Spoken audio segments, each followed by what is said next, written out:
Here's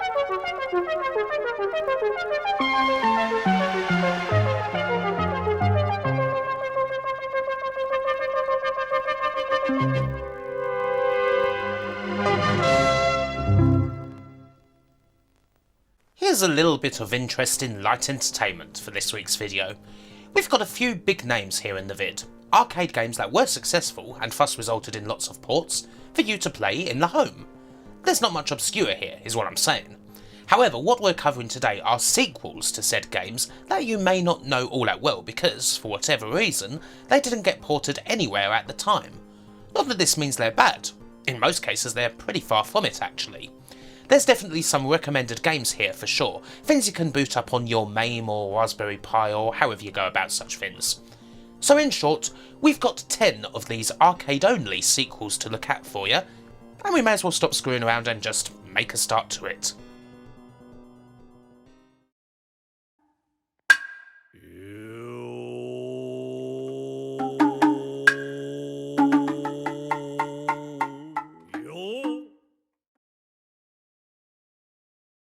In 1988, Data East put out their insanely popular take on RoboCop. This side-scrolling actioner seemed to be in pretty much every arcade for years afterwards, making it instantly recognisable. It's iconic, although also a viciously hard 10p muncher. In the later levels you'll probably be dying in seconds.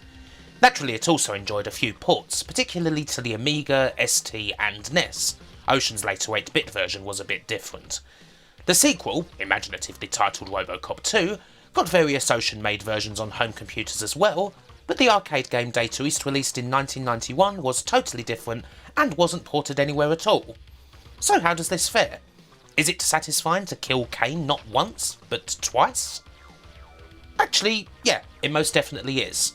The arcade RoboCop 2 allows for a bit more movement in more beat-em-up style fashion, although you're still mostly gunning baddies down with your Auto 9.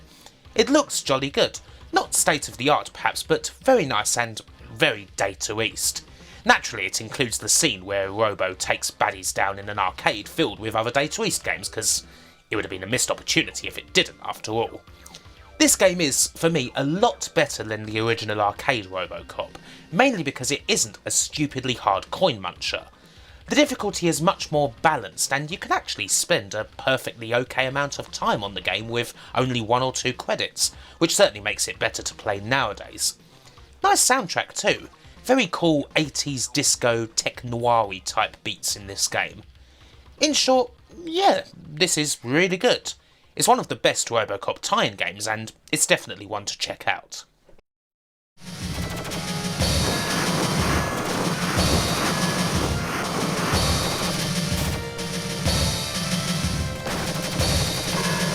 Sticking with Data East, here's Joe and Mac Returns. You no doubt remember these two lovable cavemen from their first game, a side-scroller where thousands got thoroughly bonked on the head, dinosaurs were thwarted, and maidens were saved. You may have also known it as Caveman Ninja, and it was a lot of fun. But guess what? Again, this sequel is even better, and it's also a totally different game. This sequel takes a different approach. It's a single screen game where you have to bonk all the enemies in order to move on. It's similar in style to another Data East title called Tumble Pop, although naturally you may also think of games like Rodland or even Bubble Bobble when you see something like this. Your club causes a little fire to spout up when it hits the ground, which can be quite handy, especially seeing as you can only take 1 hit, while there's also bosses to fight and some actually rather lewd and carry-on-esque cutscenes every few levels or so. Ooh, matron. The sort of thing that might cause a young'un to ask perfectly innocent questions and get a clip round the ear as a result. This game didn't get any kind of port to the home, unfortunately, but it's a fun little effort in the classic single-screen style.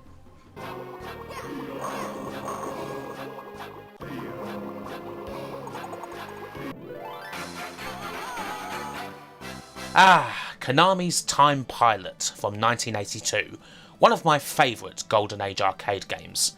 It's so simple. You fly through the ages, shoot down everything you see, and theatrically avoid other planes and bullets, loop-de-loop around all over the shop. It's hard to screw up, surely. Well, Konami did release a sequel, Time Pilot 84, funnily enough, from 1984. Perhaps it would be harsh to say that this is a screw-up as such, although it doesn't exactly have the original's magic.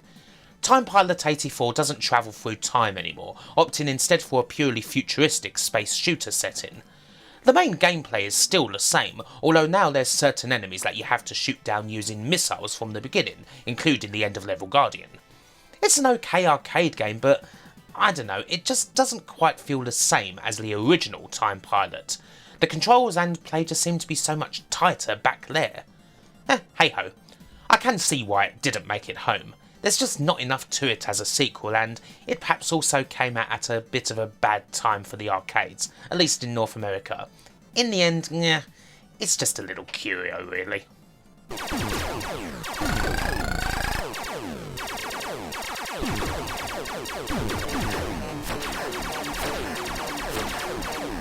Speaking of Golden Age favourites, here's another that I absolutely love, Bombjack. Originally by Tekken in 1984, it's so happy and cute and jumpy. You leap around all over the place, ideally trying to grab those bombs in the order they're lit. So much fun. And hey, I can't not also give a quick shout out to the fantastic Spectrum version, a brilliant port in every way. There were a couple of sequels to the original, but the one we're looking at here is Bombjack Twin from 1993, an arcade-only follow-up by a rather minor studio named Nihon Maicom Kaihatsu, or NMK for short, but a pretty good game nonetheless. Bombjack Twin doesn't shake up things too much. It still plays totally like the original Bombjack, just with better graphics. The main difference is advertised in the title. Bombjack Twin allows two players to play the game simultaneously, and obviously you're not seeing that here because, well, I'm a miserable single-playing bastard who will quite probably die alone.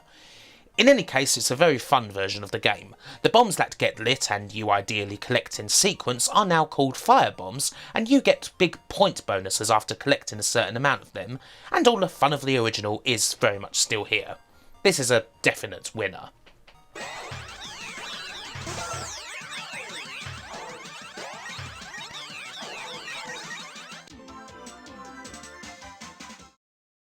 Now, we do have a couple of games in list 10 that aren't exactly hits, to say the least.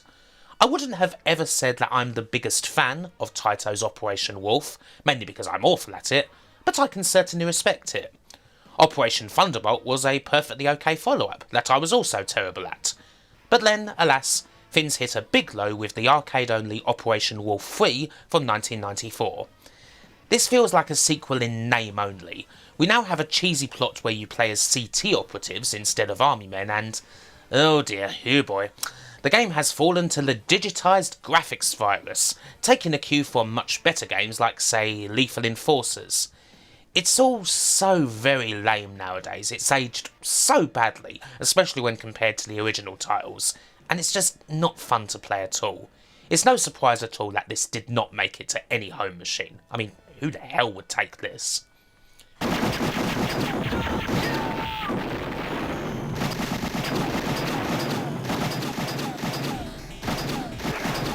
While we're on the lousier games, we may as well also have a look at Spy Hunter 2. Bally Midway's original from 1983 is, of course, a classic from the Golden Age. It still looks good even now, although I have to say I'm more familiar with the ports to systems like the Spectrum that are awesome but obviously play wildly differently from the original. 4 years later, Spy Hunter 2 was released, chucking away the top-down view in favour of behind-the-car shenanigans.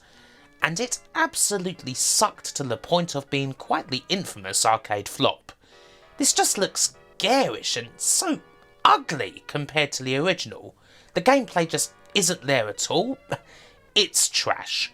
In fact, I'm best off leaving the true takedown of this game to a certain Mr. George Gomez, creator of the original Spy Hunter, who had this to say about Spy Hunter 2 in a 2012 interview.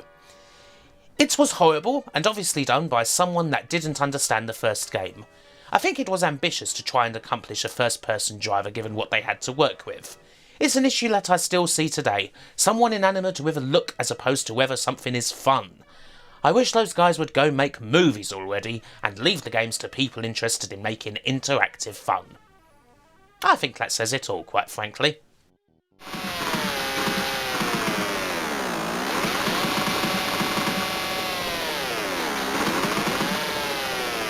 Up next, we are very quickly going back to Taito. It's time to sit down and hear the stories of an old barbarian kin in the almighty Rastan from 1987. An immortal hack and slasher, this one. So good, both here in the arcade and particularly on the Sega Master System. Alas, it was then stricken with a horrible sequel, Rastan Saga 2, which removed all that was good about the original in a flash. It could have counted here, but it was ported to the Mega Drive for some reason, and it was shit there as well. However, this is a tale of redemption. In order to make up for such a wretched game, Taito released the at the time arcade-only sequel Warrior Blade Rastan Saga Episode 3 in 1991, which happens to be one of the best slash-em-ups of the era. As was often their wont back in the day, Taito used multiple screens for this game, 2 to be precise, making for what must have been quite an awesome ultra-wide experience back in the day. Geez, the difference between this and Rastan Saga 2 is astounding. 20 years may as well have passed between them. Other than that bit of pizzazz, it is easy to look at this game and perhaps dismiss it as Rastan turning into a Golden Axe clone, and of course there is inspiration there. But as a game it plays absolutely brilliantly, chock full of enemies, magic, and very shouty battles. You even get a choice of characters, with Dewey the Speedy Thief being my own favourite. This is pretty awesome, I have to say. It's almost right up there with Golden Axe Revenge of Death Adder, an arcade-only sequel that most probably expected to see here. Well, being as that's quite famous, I decided to cover this instead, as it's a lot more obscure and worthy of recognition. If you like that, well, you should definitely like this.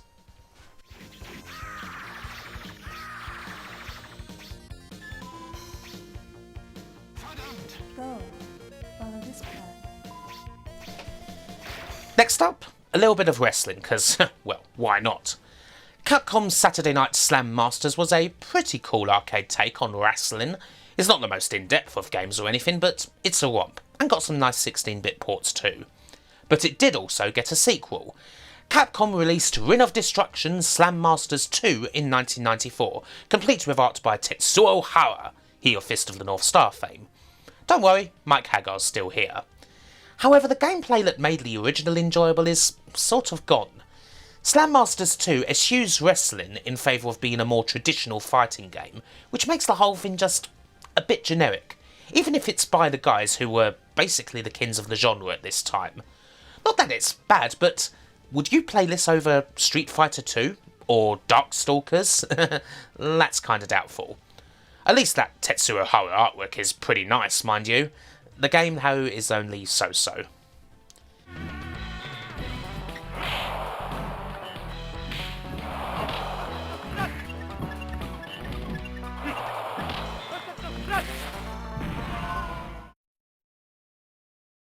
I've saved my 2 favourites of the 10 for last, as I often do.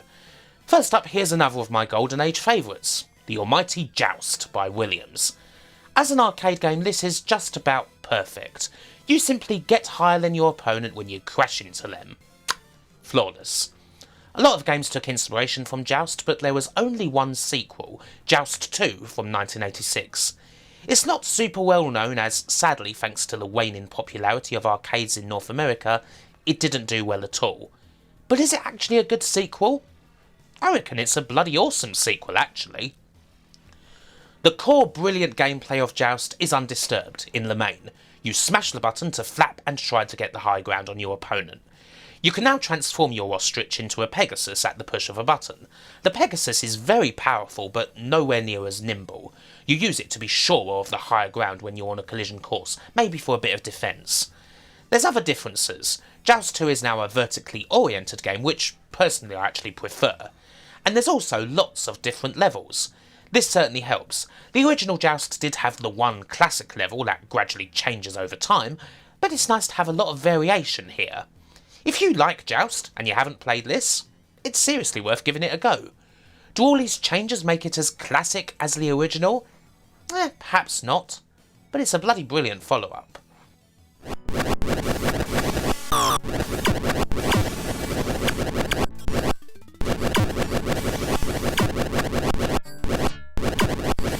And finally, we have a sequel to another favourite, Pan, or Buster Brothers, depending on where you are. Mitchell made a fair few Pan games, all of them filled with thoroughly decent balloon popping fun. At least before the making of this video, Pan 3 was my favourite just because it tends to bring back a lot of good memories. Used to play it a lot in Benidorm. But now, here's Mighty Pan from 2000. The final arcade Pan game, it inexplicably didn't make it out of the arcades at all. Why do I say inexplicably? Because it's amazing! I'll tell you right now, it's the best game in the whole series. Mitchell always described Pan as a shooting puzzle game, which makes sense, especially as the single screen stages throw more and more obstacles in your way.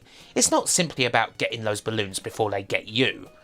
Mighty Pan is the last word in such things, and simply shows a bunch of folks who are clearly so comfortable with the game that they've designed.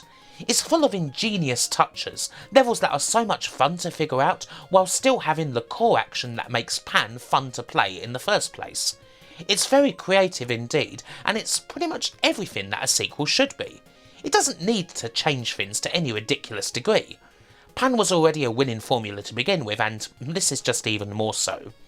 When I was preparing to make this video, I didn't necessarily expect the Pan game to be the favourite out of the games I've covered, but in the end, Mighty Pan is fantastic, and it's pretty comfortably the game that I would recommend the most in this video.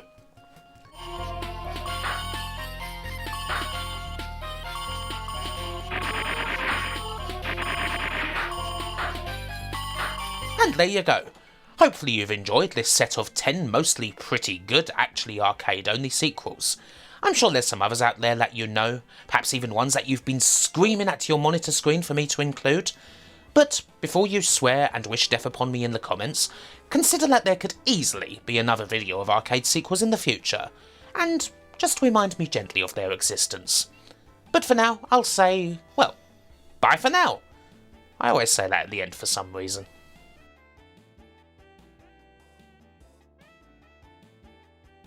If you like this video, please do like it, please do have a look at my social media, particularly my Twitter, that's where I'm most active. And also, if you want things like ad-free content, exclusive posts and old wrestling documentaries and new ones in the future, have a look at my Patreon. You could join this list of awesome people here.